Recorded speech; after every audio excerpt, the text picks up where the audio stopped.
Welcome to Inspiration and Transformation from the Banks of the Ganga with Sadhvi Bhagawati Saraswati, an American sannyasi living at the Parmarth Niketan Ashram in Rishikesh, India. Sadhvi is president of the Divine Shakti Foundation, a charitable organization bringing education, vocational training, upliftment, and empowerment programs to women and children. Sadhvi is also Secretary General of the Global Interfaith Wash Alliance and Director of the world-famous International Yoga Festival. Join the musings of an American sannyasi as Sadhvi shares the wisdom and teachings of her guru, His Holiness Pujya Swami Chidanand Saraswatiji. Welcome everyone to Inspiration and Transformation from the holy banks of the sacred Ganga River in the land of Rishikesh, India.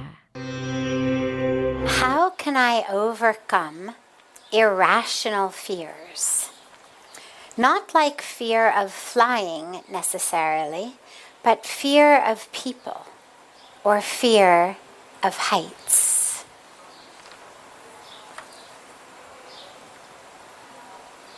So fear is actually a great thing. We exist today because our ancestors were afraid. That's how evolution works. If our ancestors were not afraid when the ground started to thump with the sound of, approaching wild elephants or approaching tigers or the approaching tribe from nearby that was coming to, take over the village. If they hadn't been afraid and they had just sat there and said, no problem, dekhte kya hoga, we wouldn't be here because they would have been trampled and killed, and they wouldn't have procreated and had children. We are the children, the descendants of the ones who had that, call it a genetic mutation, call it buddhi, either way, to be afraid,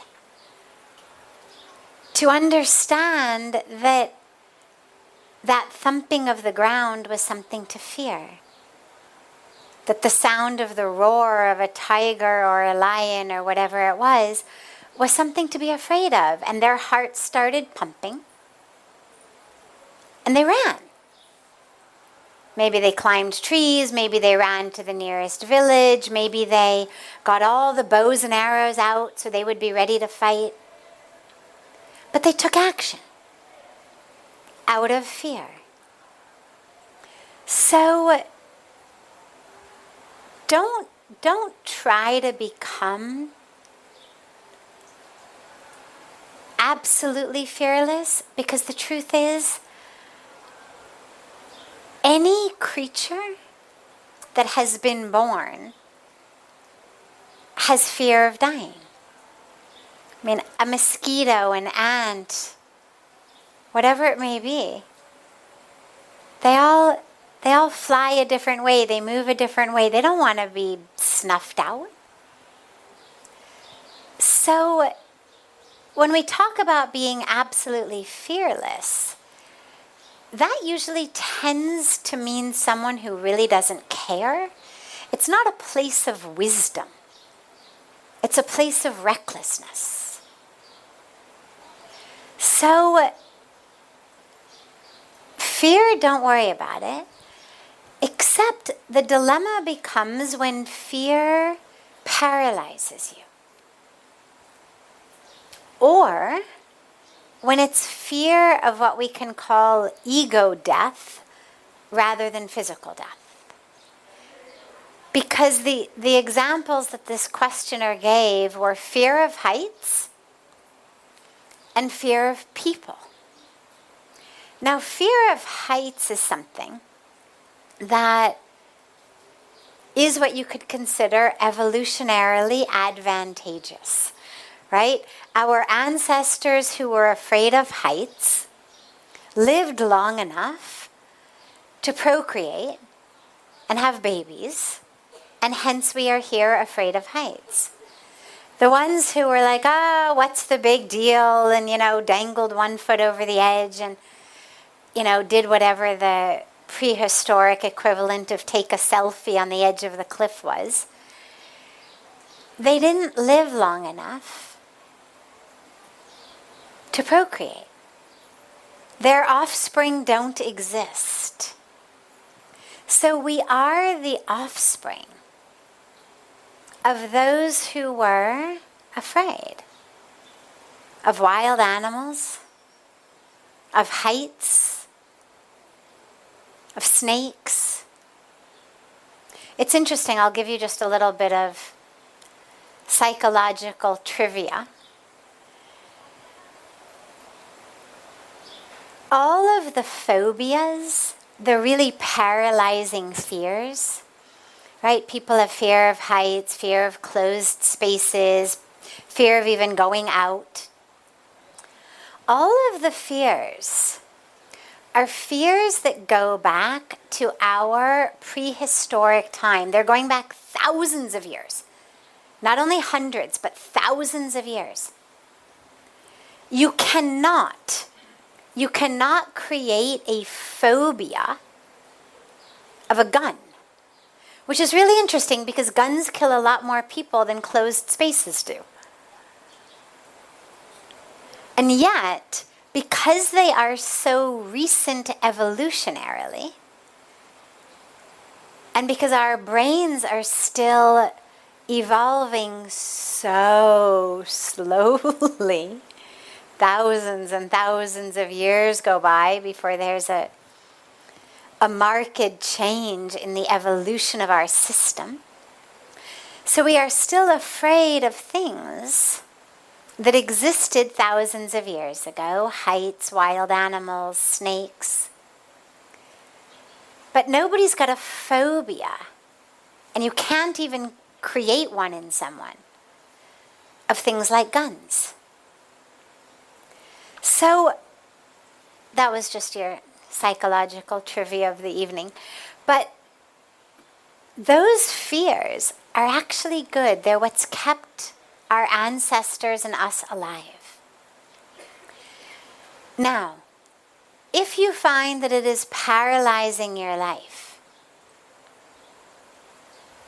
there's beautiful treatments. There's beautiful ways of addressing it. There's a lot of forms of work to overcome those types of fears. Fear of heights, fear of snakes, fear of closed spaces.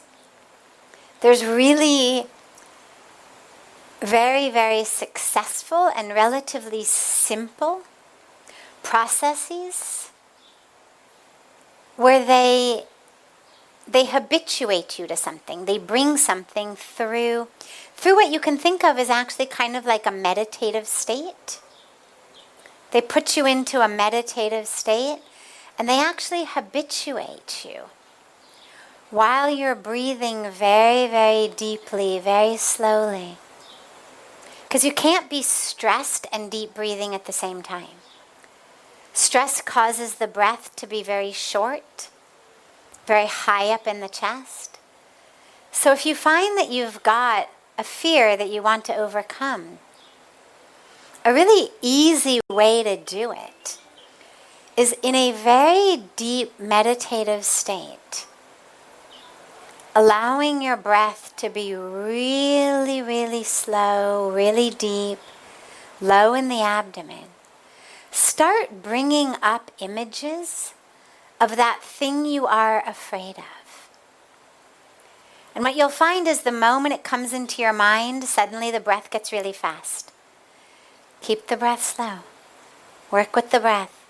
And slowly, slowly allow the mind to experience this thing you are afraid of for longer and longer while the breath stays very slow and very deep.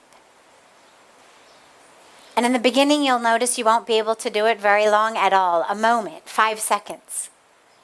But if you actually keep practicing this regularly, you will be able to hold that peace in the mind while thinking of heights, thinking of closed spaces, thinking of a snake, whatever it is that creates that fear for you. You can get it done with a professional, or you can do it on your own. It's all with the breath.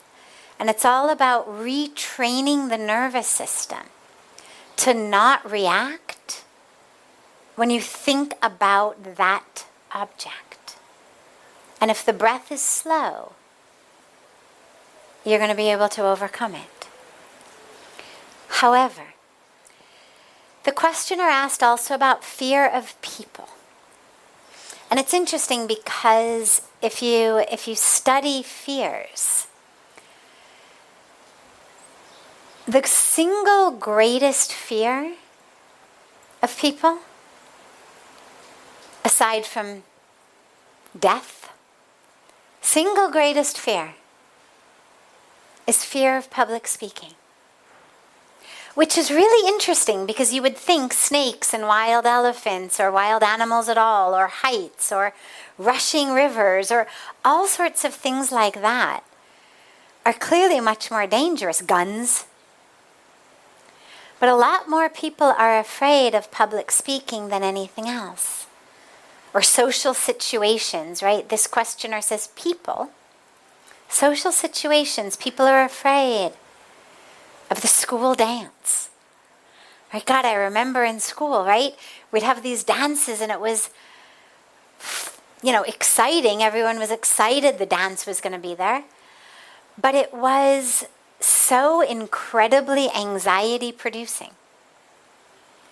I mean, sleepless nights about who you were going to arrive with, who you were going to talk to once you got there.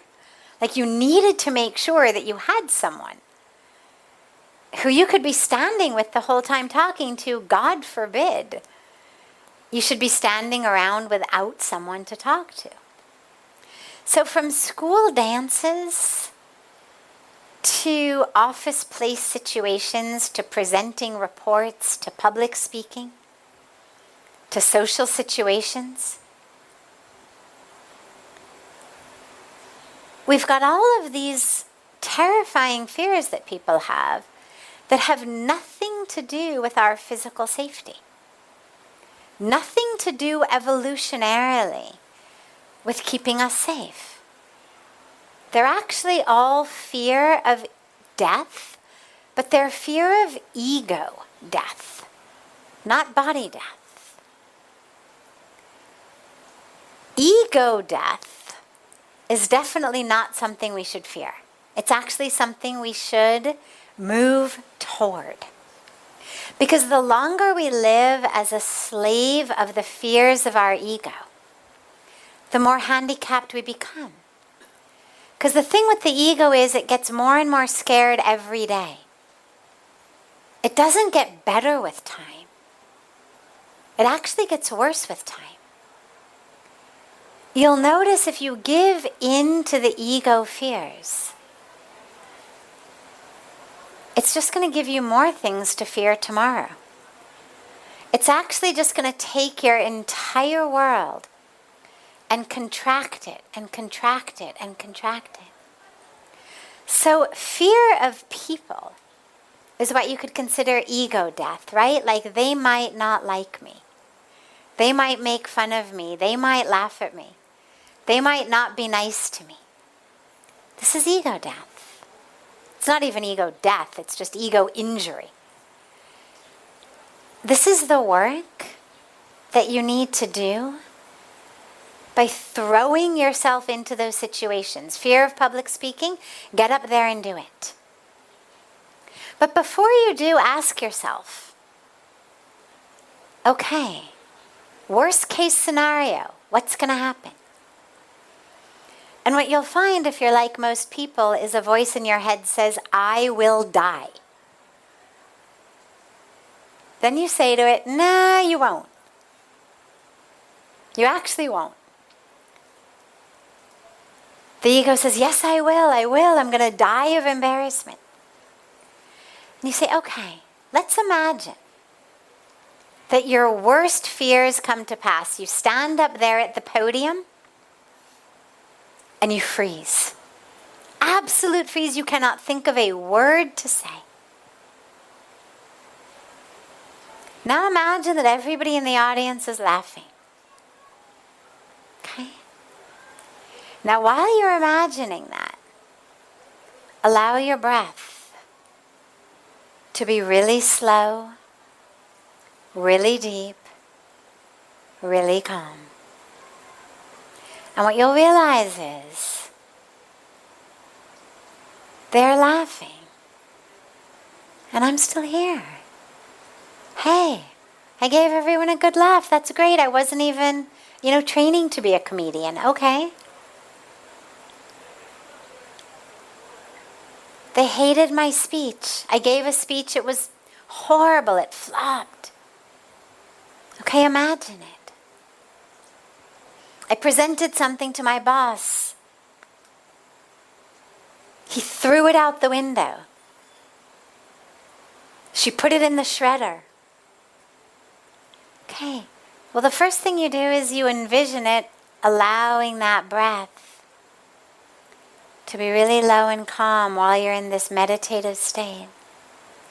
But also with these ego death fears, you need to bring in your common sense as well. Because the common sense knows that no one actually has ever died of embarrassment. Right? We think we will. I'm going to die. I'm going to die of embarrassment. No, you won't. And you need to actually have a little bit of this debate with the ego. It's not just that what the ego says, we take it. Help it understand. No, you won't. Worst that happens, they laugh. Okay. You're still here. You're still here. It happens to everyone. Everyone who takes risks fails. In love, in work, in life. If you haven't failed, you're not trying. You're not taking risks. So the ego death is something we definitely want to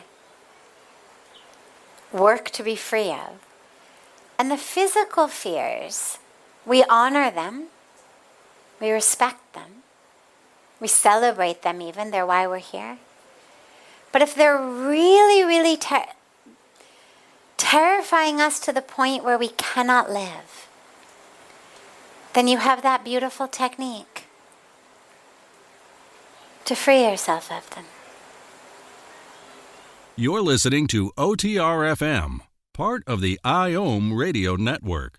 Being a radio host on IOM FM allows you to build your show on a rich platform with the power of the internet to fulfill your outreach goals and connect with a very specialized and global online audience, unlimited by time and distance. OMTimes Radio will provide you with web relevance, a recognizable conscious brand, and with the standard of excellence that has accompanied every single Circle of Hearts Radio is a sanctuary on the airwaves.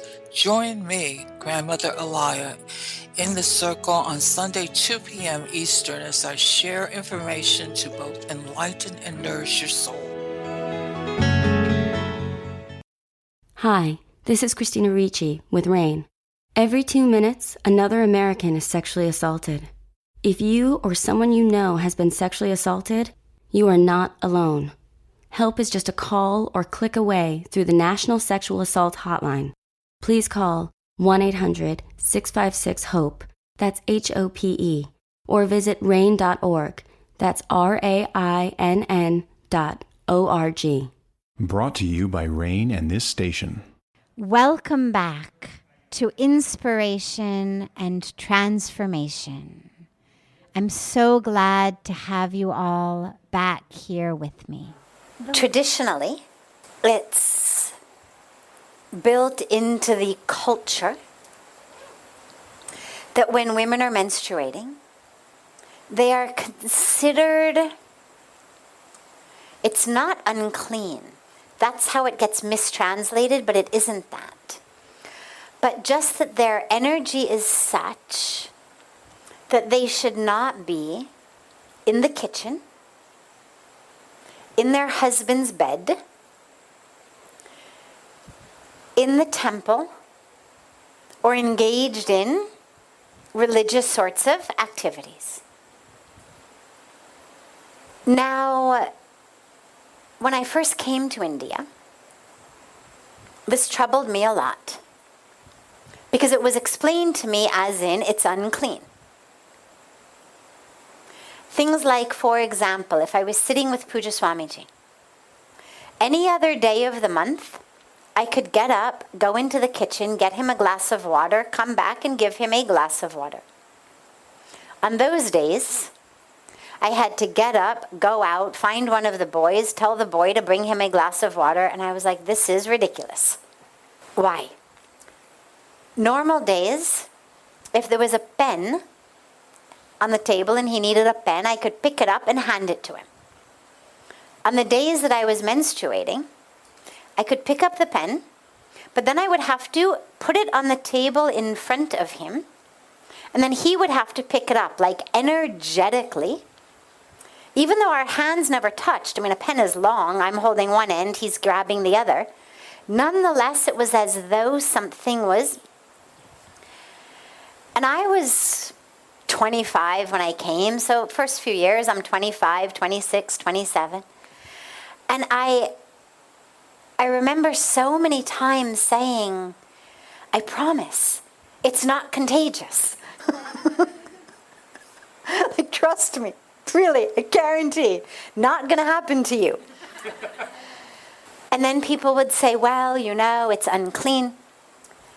And I remember saying, let me get this straight. I use menstrual products that are creating a situation where there isn't actually any blood coming out of my body. There is no blood actually exiting because my menstrual product is inside my body. Later, when I'm in my room, I will take it out. I will wash my hands with soap and water. Nonetheless, my hands are, that was the other thing I used to say, is I don't menstruate from my hands. Like, my hands are clean. And it used to baffle me. I would say, now wait, I change my menstrual product. I wash my hands with soap and water. Nonetheless, I can't hand you a glass of water or a pen. And this is a country where people wipe themselves with their hands, don't use soap, and some guy who's got diarrhea is wiping himself with his hands, running his hands under just water to clean them. His hands are clean enough to give you a glass of water? It used to baffle me. And because I was not shy, I would ask these questions to pretty much anyone. Because Puja Swamiji, of course, he would just say, this is what they say, we follow it, don't ask me these things. And so then I would start asking them to other people. Both women, householder women, as well as other religious leaders. And what I found was actually no one could give me a satisfactory answer. Except, Puja Swamiji said one day, he said, you know what? He said, I think our rishis and sages were very smart. He said, mostly these men work these women 24/7. And I think that our rishis and sages gave these women 4 or 5 days a month off. No, I can't be in your bed. No, I can't cook your food. No, I can't do your clothes. No, I can't do anything. 4 or 5 days a month, I am just supposed to be alone and take rest. And he said, I think that this was our rishis and sages' way of getting these men to give these women a few days off every month. However, there's a whole other element to it, which I learned later on, which is the energy is different and it is actually palpable. So for example, even though Pujya Swamiji in his mind didn't have any reason for why it was unclean, he would know. Like I could walk into that room and he knew. Let's say it was the first day of my period and maybe there was a meeting going on. So obviously in front of 15 people, he's not going to ask me. I would come in, I would sit down. Let's say he had to give me a piece of paper. Normally he would hand it to me. He would stick it on the table for me to pick it up. And I thought, my God, he knows. Like, how does he know? And I would ask him, how do you know? And he would say, I don't know. But there is an energy, I feel it. His guru, there's a beautiful story of one day when his guru was coming to his parents' house for lunch. They're coming up to the house. Pujya Swamiji's father, Pujya Swamiji's there. They're walking with the guru. They get to the doorway of the house. And the guru stops and he says to Swamiji's father, he says, are you sure I'm supposed to have my lunch here today? And Pujya Swamiji's father was like, yes, absolutely, please, Guruji. And the guru says, just go in and confirm with your wife that really my lunch is supposed to be here today. And Swamiji's father goes in and he asks Pujya Swamiji's mother. And lo and behold, it turns out that actually she's menstruating. Now, he hasn't even entered the house, but he could feel it. There is a difference in the energy. Now, there are cultures in the world, indigenous cultures, in which women on their moon cycle also go off alone because it's considered a time of great power. It's not a time of illness or uncleanness. It's a time of great power, energetic power. But even in those indigenous communities, she is separate. I remember I had a friend growing up who was herself, Caucasian American, but her family had joined this commune, her parents had joined this commune of Native Americans. It was, the early 70s, and they were living in this commune of Native Americans, and my friend was growing up in it. And we were maybe 9 or 10, and I remember her telling me that she couldn't wait until she started to get her moon cycle, because then she was going to be able to go off. And they had a name for it, I forget what it was, but a name for the little hut that the girls and the women would go when they were menstruating. And it was seen as this great, beautiful thing. So there is a difference in energy.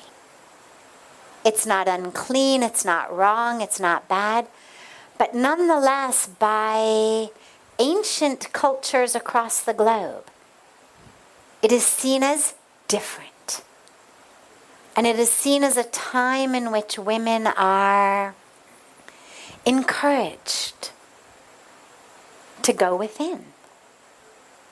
To not just pretend that the energy isn't different, but to tap into that energy. I mean, it really is. It is a moon cycle because we are in alignment with the movement of the moon and the earth with relation to the moon. That's really powerful. And this is where, our work around ending the taboo of menstruation is it's not about, let's pretend menstruation doesn't exist. This is not an illness. People talk, sadly, you'll hear women and girls talk about my monthly problem. And one of the things that we've been so committed to in the behavior change campaigns and the messaging is that it's not a monthly problem. It's a monthly blessing. It's a monthly opportunity to remember. I menstruate because I have the power of the Creator in me. Pre-puberty and post-menopause, we cannot create. Where there is menstruation, there can be creation. And so it's this beautiful opportunity every month to recognize and celebrate. I am this creative force. And that's something that we're really working to help change, not a monthly problem, a monthly blessing. I remember when I first came to India, I would hear people would say, I'm down, which I didn't know was slang in India for I'm on my period. And as a psychology student, I thought I'm down means I'm feeling sad, yeah. And I would always say, oh, let's go for Arti, let's go to Ganga, come. And they'd be like, no, I can't, I'm down. And I would think, that doesn't make any sense, it'll make you feel so much better. And it wasn't until some time later I finally learned what it really meant. So in terms of holy places, on a purely logistic note, here's how I've navigated 25 years. And that doesn't mean it's the right or the only way, but it comes from asking a lot of questions. It was important to me to honor and to respect this cultural tradition, even though I didn't understand it, even though it made no sense to me. Nonetheless, it felt very critical to me to honor it. And so I always made sure I didn't go to temple. I didn't touch holy things. I didn't give Puja Swamiji a glass of water. I didn't do the things. I didn't go into our kitchen. I didn't do things that I was told I wasn't supposed to do. But in terms of Ganga, what I was told really clearly was, go to Ganga, no problem. Be there for the Arti, no problem. Just don't touch it. But be there, pray, no problem. Be there, enjoy. It's Ganga, she's the mother. So on the one hand, we consider her banks a temple. But in this particular regard, no problem. Be there, come for the Arti. But it's just not the time to actually touch the Arti. I was also told that when you do japa, not to use your japmala. And that bothered me. Because I felt like, but it's God, right? It's me and God.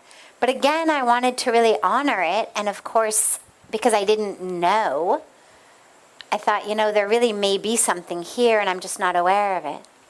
I got myself a second mala. It's like, all right, so this is my non-menstruating mala. And this is my menstruating mala. So I did japa. I just did japa with a different mala. So you'll figure out ways to navigate it that feel right to you. But I think to honor it and acknowledge it is something that all of our ancient traditions have done. And so it's beautiful and important. And out of out of respect for the culture that has embraced us. We honor it, whether we understand it or not. And on the personal level, just whatever feels right to you. Do puja in your room, don't do puja in your room. Use your jap mala, don't use your jap mala. Entirely up to you. This is OTR-FM, part of the IOM radio network. OMTimes magazine is one of the leading online content providers of positivity, wellness, and personal empowerment. A philanthropic organization, their net proceeds are funneled to support worldwide charity initiatives via Humanity Healing International. Through their commitment to creating community and providing conscious content, they aspire to uplift humanity on a global scale. OMTimes, co-creating a more conscious lifestyle. Do you have time to read that inspiring book or that blog post you've been meaning to get to? In your busy world, how do you improve yourself and keep your life going? I'm Lisa Kay, and my Between Heaven and Earth radio show can transform your life just by listening. Be uplifted with inspiring topics, positive stories, and ideas that really work. Between Heaven and Earth Radio is conscious living for your soul, every Wednesday at 4 p.m. Eastern Time. Like Baldwin with People for the Ethical Treatment of Animals. I grew up loving circuses and other traveling animal shows, but it never occurred to me what life might be like for the animals. Training wild animals to do things they don't understand takes force. Routine discipline with a hook or whip with the heel of a boot shows the animal exactly who's the boss. Don't patronize animal acts. Please contact People for the Ethical Treatment of Animals. 757-622-PETA. Welcome back. This is Sadhvi Bhagawati Saraswati with inspiration and transformation. We're all, in many ways, we're all in the same boat. We've got so much potential on a spiritual level, so much potential, so much possibility to realize, to experience, to be. But we're not manifesting it. And of course, the reason for that in many cases is we're distracted. We're trying to run in too many different directions simultaneously. And this is where, in our sadhana time, it's really important to be focused on sadhana. Schedule it at a time of the day in which you're not going to be distracted, either logistically or mentally. Schedule it in a place that you won't be distracted. Really dedicate that time to it. It is that which gives you the possibility of experiencing your highest calling in this human body on earth. When you stand up from your sadhana, though, and you move through the world, if I change suddenly how I think, that in my sadhana it's all about I am one with all, I am one with all, I am one with God, then I walk out of my sadhana and it's all about how can I cheat other people out of their money so I have more? Or how can I step on someone else's head to get ahead in the company? How can I grab and grasp and push these people out of the way? Well, we're undermining our own sadhana. Sadhana doesn't exist in a vacuum. It's not separate from the rest of our life. It's that fragrance that stays with us as we move through the world. So carry that fragrance of your sadhana. Yes, you go to work, you do your work, but do it with the fragrance of sadhana, of knowing I'm an instrument in God's hands. I offer myself fully.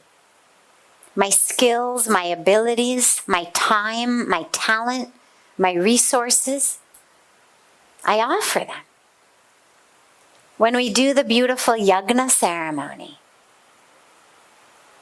we offer into the fire into the fire, into the fire.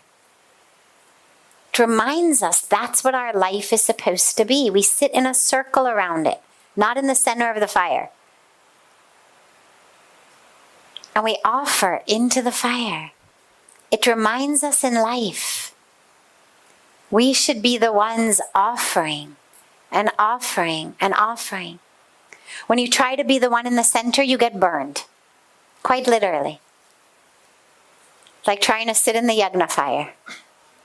You're going to get burned. Instead, remember, your role is to offer whatever you've got, your time, your abilities, your resources, your skills. We offer them to the divine, to the creation, as an instrument. And then that beautiful sadhana stays with you even as you are thriving, succeeding in whatever way you may be in your job as well. But keep them as one flowing thing rather than two separate things. One is your closed eye sadhana, one is your open eye sadhana. This is OTR-FM, part of the IOM radio network. OMTimes magazine is one of the leading online content providers of positivity, wellness, and personal empowerment. A philanthropic organization, their net proceeds are funneled to support worldwide charity initiatives via Humanity Healing International. Through their commitment to creating community and providing conscious content, they aspire to uplift humanity on a global scale. OMTimes, co-creating a more conscious lifestyle. Do you have time to read that inspiring book or that blog post you've been meaning to get to? In your busy world, how do you improve yourself and keep your life going? I'm Lisa Kay, and my Between Heaven and Earth radio show can transform your life just by listening. Be uplifted with inspiring topics, positive stories, and ideas that really work. Between Heaven and Earth radio is conscious living for your soul, every Wednesday at 4 p.m. Eastern Time. Like Baldwin with People for the Ethical Treatment of Animals. I grew up loving circuses and other traveling animal shows, but it never occurred to me what life might be like for the animals. Training wild animals to do things they don't understand takes force. Routine discipline with a hook or whip with the heel of a boot shows the animal exactly who's the boss. Don't patronize animal acts. Please contact People for the Ethical Treatment of Animals. 757-622-PETA. Welcome back. This is Sadhvi Bhagawati Saraswati with inspiration and transformation. What I would say is that you've got a few different levels. On your outer level, as you meditate, you're experiencing this beautiful bliss. The practice that you're doing, your meditative practice, is giving you a beautiful experience of bliss. Okay? That's what's there on the most outer accessible level. So most of the time, that's what you are experiencing. I'm in peace, I'm in bliss. But then sometimes a bit of the level beneath it seeps in, right? It's like sometimes there's things, my parents live in this big condo complex, and sometimes there'll be some problem in the pipes, and up through their sink, they're on one of the higher floors, up through their sink, from somehow one of the lower floors, something will come up from the drain of their sink. Now, I don't understand plumbing. I have no idea how it happens. But they call the complex plumber and he fixes it. And inevitably, it's something to do with one of the other condos. And somehow the pipes get messed up and what is going down someone else's drain ends up coming up somebody else's drain. Now, I mention that because we've got on levels of our subconscious some of this misery, stress, anger, expectation, desires, different sanskaras. Now, they come, and it's very interesting because when they come, it seems like it's coming up from somebody else's pipe. You're like, where did this come from? And this is why the possibilities that you gave me for where they come from, every one of them was something outside of yourself. You said maybe the food I eat, maybe my environment, maybe it's my family members are not meditating. So it's an experience that somehow this is coming from somewhere outside. This subconscious, in many cases, not in every case, but in many cases is actually being programmed by other people and experiences in our life. Typically not from today, though. Typically it's going to go back to childhood time.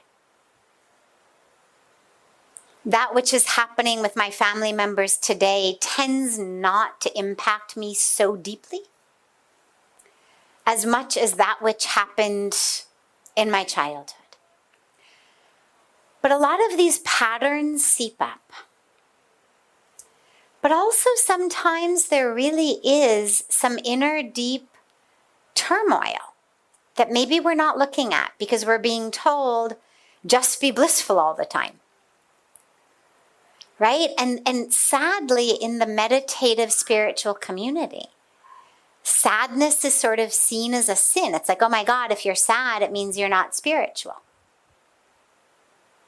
Right? We're really told, both directly as well as indirectly, well, if you're spiritual, you'll be happy all the time, blissful all the time, in peace all the time. But the truth is that no matter how spiritual we are, we're still having these human experiences. We're still human. And meditation, as beautiful as it is, as wonderful and powerful as it is, it doesn't remove that which is human about us. And in many cases, we have human conflict inside. There is anger, there is sadness, there is fear, there is longing, there is despair, there's regret, there's resentment. I mean, there's a whole host, a whole spectrum of very normal human emotions. And sometimes, no matter how much we try to tell ourselves just be in bliss, that humanness bubbles up. And that's not a problem, by the way. It should. The problem is to try to push it down. It's like, let's say I get bit by a mosquito, or I've got some kind of other thing and it gets infected. And then I decide, oh, that's ugly. Cello, I'm going to wear longer sari blouses and I'm just going to cover it like this.